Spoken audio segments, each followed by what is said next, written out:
ইসলামে রাজনীতি নেই, আমরা রাজনীতি মানি না। আমি আপনাকে বলবো রাজনীতি ইসলামে আছে। যদি আপনি ইসলামের রাজনীতি করেন এটার নাম পবিত্র রাজনীতি। আর যদি আপনি ইসলামকে মাইনাস করেন, কোরআনকে মাইনাস করেন, এটার নাম পবিত্র রাজনীতি নয়, এটার নাম রাজনীতির নামে দুর্নীতি ছাড়া কিছুই হতে পারে না। যার প্রমাণ বিগত 16 বছর আমরা দেখেছি। সময় সব সময় একরকম থাকে না।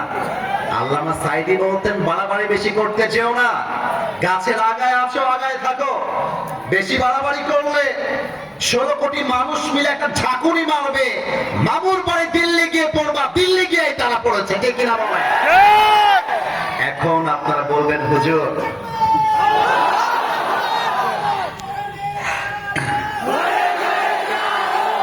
কথা বুঝতে হবে। প্রিয় ভাই থামেন, let me give my speech very clearly. এখন আপনি বলবেন হুজুর আচ্ছা ঠিক আছে যান, আপনি অনেক ফেমাস মানুষ, আপনি মনে হয় ফেমাসিটির দোহাই দিয়ে কথা বলছেন, আপনার কথায় খুব বেশি একটা শক্তি খুঁজে পেলাম না। আচ্ছা হুজুর আপনি বলেন তো কোরআন দিয়ে রাজনীতি করলে ইনসাফটা কায়েম হবে কেমনে? একটা এক্সাম্পল দেন, আমি বোঝাচ্ছি। এই যে সাদা মোবাইলটা ভিডিও করছে, বাবু একটু দাঁড়াও তো, কলিজার ভাই দাঁড়াও। না ধমক দিব না, ধমক দিব না, ধমক দিব না, দাঁড়াও। না না এই হেসো না। তোমার নাম কি বাবু? মাশাআল্লাহ। ওকে দেখা যায়? কথা বলে দেখা যায়? কথা বলেছেন না কেন গো? দেখা যায়? যায় মাশাআল্লাহ। একে আমার দিকে তাকাও। একে যাওয়ার সময় এই ছেলেটা আমার কাছে আসছে, ওয়াজ থেকে যাওয়ার সময়, এক্সাম্পল এন্ড নাথিং এলস, উদাহরণ দিচ্ছি। বলছে কি হুজুর ভালোই ওয়াজ করছেন নাকি? রাজনীতি নাকি? আপনাকে দেখে নিব পরে, খেলে আপনি যান। আমাকে ধমক দিচ্ছে। আমি বললাম বেটা তো সাহস তো কম না বে, এদিকে দিয়ে একটা ছুরি বের করলে কোপা, এক কোপে ওর ডান পা কেটে ফেলেছি। এবার বলেন কোন পা কেটেছি? তোমার পাঠ শেষ, বসে পড়ো। আর একবার প্রশ্ন করছি, কোন পা? এই কথা উত্তর নাই তো, কোন পা? আচ্ছা এখন আপনি এই চাঁপাইনবাবগঞ্জে জেলা আদালত আছে না? জেলা আদালত আছে না নাই? বলেন বলেন। আচ্ছা আপনি আসিফ হুজুরের মামলা করবেন যে আসিফ হুজুর এই শিবগঞ্জের মোবারকপুরে এসে এক যুবকের ডান পা এক কোপ দিয়ে কেটে ফেলেছে, আমার নামে মামলা গেল। এখন বাংলাদেশের যে আইন আছে তথাকথিত ব্রিটিশ ল বা আইনে আমার নামে বিচার দায়ের করা হলো এবং বিচারের রায় আসলো যে আসিফ হুজুরকে এই পা কাটার জন্য 10 লাখ টাকা জরিমানা করা হলো এবং আসিফ হুজুরকে 1 বছরের জেল দেওয়া হলো।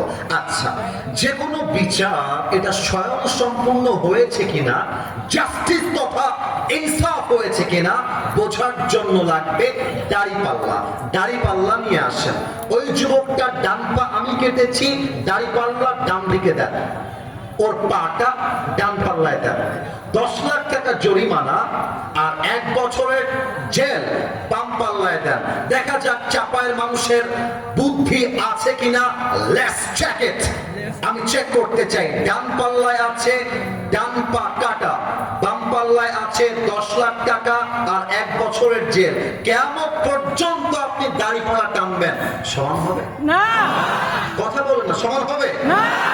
সমান যদি করতে চান আপনাকে কোরআন দিয়ে রাজ কায়েম করতে হবে, কোরআন দিয়ে আইন কায়েম করতে হবে। কেমন করে বুঝে না?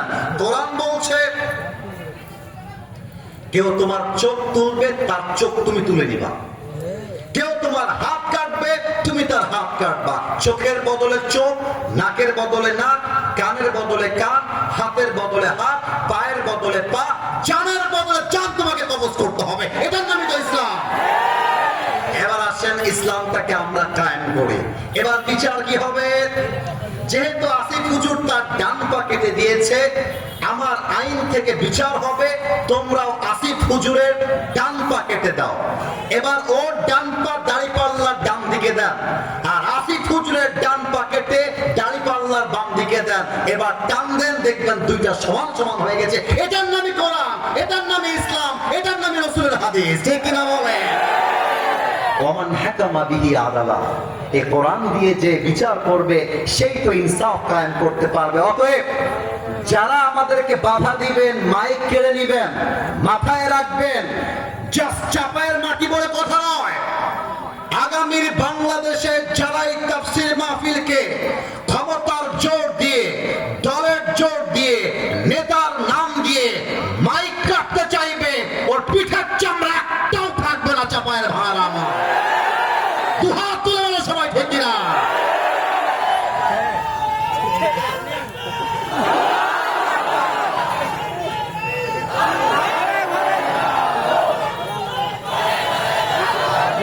আমার সঙ্গে তাকবীর দেন, নারে তাকবীর। আপনাদের বউ আছে কার কার? বউ বউ বউ বউ আছে, আচ্ছা হাত নামা, হাত নামা। যুবকরা মনে করেছে আমি যুবকদেরকে ভুলে গেছি। অসম্ভব, যুবকরা আমার কলিজার মধ্যে বসবাস করে, এদেরকে আমি ভুলি কেমন করে? এই তোমাদের কপাল পোড়া কাদের? বউ নাই কাদের? তারা একটু হাত তোলো, সিঙ্গেল না একটু হাত তোলো। ইন্নালিল্লাহ, আপনারা একটু দেখেন। তোমাদের কারো বউ নাই? তোমরা কি করেছো গো? আহা, বিয়ের যোগ্য হয় না, বিয়ের যোগ্য হয়েছে, বিয়ে দেন, কালকে বাচ্চা হয়ে যাবে। আল্লাহ প্রত্যেকটা যুবকদেরকে নেককার দিনদার বউ দিয়ে দিক, সবাই আমিন। শীতকালে যে আরে বেটা হাত নামা, তোর বিয়ে হবে, হাত নামা। শীতকালে যার বউ নাই যুবক ভাইরা, তার জীবনে কিছুই নাই। এবারে সংগ্রাম, বিয়ে করার সংগ্রাম করতে হবে। আর মেয়েদের কথা কি বলবো, আমরা কিন্তু বিয়ে করতে চাই, সত্য, এটা আমরা চাই। আর মেয়েরা এটা চায়। এই যে এটা পাইলে মেয়েরা বুইরা টাকলার সঙ্গেও বিয়ের পিড়িতে বসে যায়। এরকম মেয়ে আছে না? বলো বলো বলো বলো। প্রিয় বোন, টাকা দেখে বিয়ে করলে টাকা পাবেন, বাড়ি পাবেন, মনের সুখ আপনি কোথাও খুঁজে পাবেন না। আমার যুবকদেরকে জিরো মনে হয়? না, এরা কেউ জিরো নয়। वक्त हमेशा एक नहीं होता, आज जो जीरो है वो तो कल हीरो भी हो सकता है मेरे दोस्त, और जो आज हीरो है वो तो कल जीरो भी हो सकता है। ठीक है नहीं बोलो? আপনি যে টাকলাকে বিয়ে করছেন, সময় আসবে এমন এই যুবকগুলো অফিসের বস হবে, বুইরা সরকারি চাকরি টাকলা তার স্টাফ হয়ে কাজ করবে। ঠিক কিনা বলো? অতএব মেয়েদেরকে বলবো ভালো হয়ে যাও মাসুদ, ভালো হয়ে যাও। সব মেয়ে খারাপ না, তবে কিছু মেয়ের জন্য হাজার হাজার যুবকের ক্যারিয়ার নষ্ট হয়। কিছু চরিত্রহীন ধোঁকাবাজ মেয়ের জন্য হাজার যুবকের জীবনটা নষ্ট হয়ে যায়। আল্লাহ এমন মেয়েদেরকে হেদায়েত দান করুন সবাই আমিন।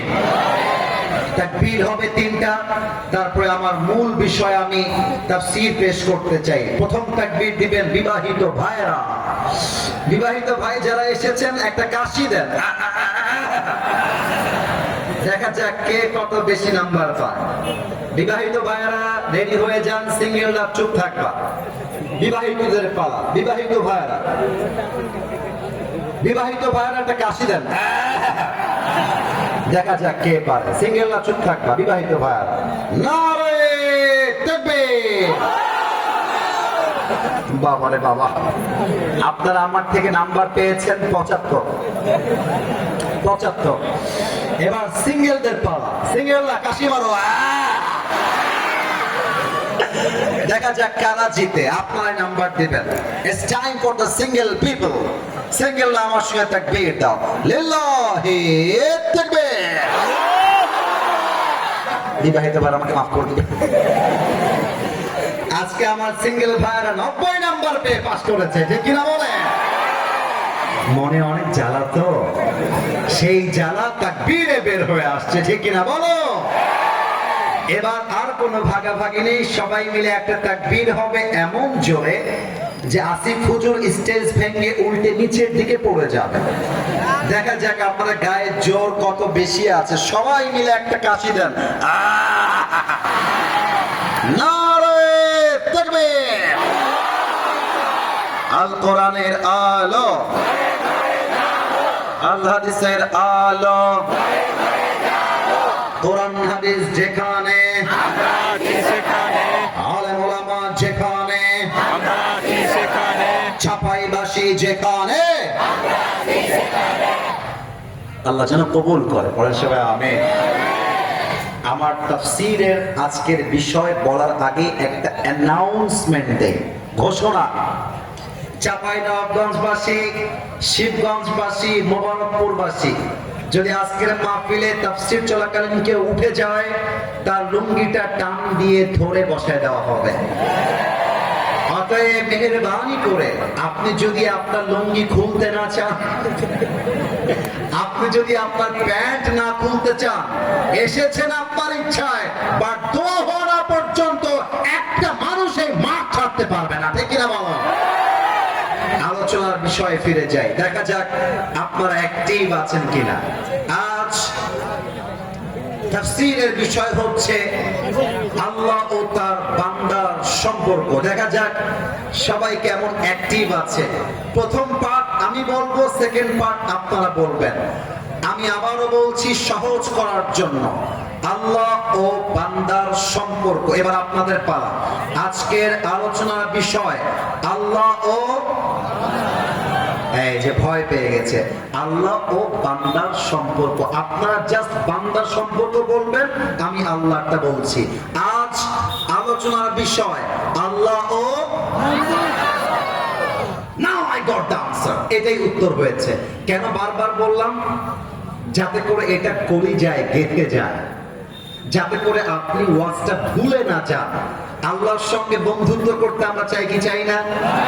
ও আব্বা জানি একটু কথা বলেন না, ও যুবক ভাইরা কথা বলো। আল্লাহর সঙ্গে বন্ধুত্ব করতে আমরা চাই কি চাই না? আল্লাহর ভালোবাসা আমরা সবাই চাই কি চাই না? প্রথম কথা মাথায় রাখবেন, আল্লাহকে ভালোবাসতে চাইলে নবীকে আগে ভালোবাসতে হবে। নবীকে ভালোবাসবেন কেমন করে?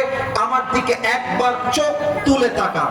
এইটা আমার মুখে কি এত আস্তে চাপাই হয় না, এটা নাম আমাকে পাম টাম দিও না গো, যা বলবা সত্যি বলবা।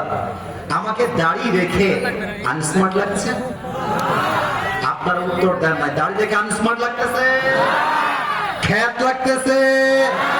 দেখবা নবীর ভালোবাসায় আমরা যখন দাড়ি রাখি, অনেক মেয়েরা বলে আমাদের দাড়িওয়ালা পছন্দ না। অনেক মেয়েদের দাবি হচ্ছে এইরকম।